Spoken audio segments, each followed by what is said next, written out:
Di Indonesia, khususnya kota-kota besar, bisnis makanan memang tak pernah ada matinya. Apalagi makanan juga merupakan kebutuhan pokok setiap manusia. Sehingga nggak heran kalau bisnis ini nggak pernah kehabisan pelanggan. Agar tak kalah bersaing, para pebisnis kuliner pun terus berinovasi. Salah satu inovasi yang mereka lakukan adalah menjual makanan menggunakan kendaraan dengan desain menarik.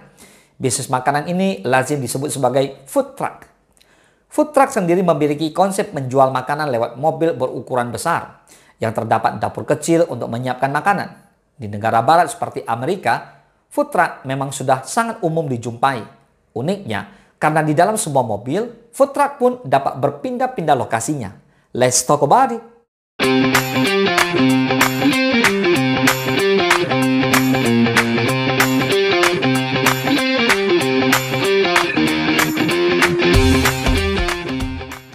Yang pertama, makanan atau minuman apa yang hendak kamu jual? Dalam berjualan makanan, entah itu food truck, restoran, atau mode usaha lainnya, produk adalah hal yang paling utama yang harus kamu perhatikan. Untuk food truck, umumnya produk yang dijual lebih banyak ke makanan siap saji atau yang mudah untuk diolah, mengingat tempatnya terbatas. Yang kedua, merancang spesifikasi food trucknya. Ini penting, terutama peralatan dapur yang kamu butuhkan. Misalnya kalau kamu berjualan nasi goreng, tentu membutuhkan wajan besar. Namun jika kamu berjualan hotdog, kamu tidak perlu wajan, melainkan tempat grill kecil untuk daging. Jika kentang goreng, maka kamu perlu menyediakan deep fryer. Atau misalnya kamu menjual minuman dan es krim, apakah luas kabin cukup untuk box cooler dan dispenser khusus yang biasa dipakai berjualan dan lain sebagainya. Yang ketiga, lihat-lihat inspirasi desain food truck. Kamu bisa dengan mudah browsing di internet untuk melihat aneka desain food truck. Tapi ingat, jangan menjiplak ya. Desain food truck pun beragam. Mulai dari sederhana, keren hingga vintage. Sesuaikan pula dengan tipe makanan kamu. Dan yang keempat, cari ahli desain food truck terpercaya dan berpengalaman. Belum banyak tempat yang menyediakan jasa pembuatan food truck. Jadi cobalah cari mereka yang sudah berpengalaman dengan food truck. Lebih baik mengeluarkan kocek agak mahal di awal daripada membuatnya asal-asalan dan akhirnya kamu harus membuat baru dari awal lagi dengan biaya yang lebih mahal. Dan yang kelima, tempat di mana kamu ingin berjualan dengan food truck. Ya di mana-mana kalau ingin berjualan, tempat juga ikut berpengaruh terhadap kelancaran usahamu. Jika tempat tersebut ramai, setidaknya semakin banyak peluang pelanggan yang bisa kamu dapat.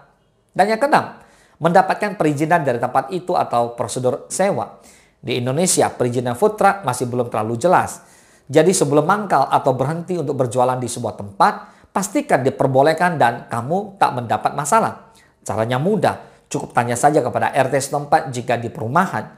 Tanyakan juga ke petugas mal jika di dalam area mal dan tanya saja pada perkantoran jika di area kantor dan seterusnya.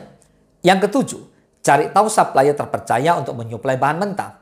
Kamu akan berjualan makanan, di mana sebelumnya kamu perlu mencari siapa yang akan menjadi supplier atau penyedia untuk bahan mentahnya.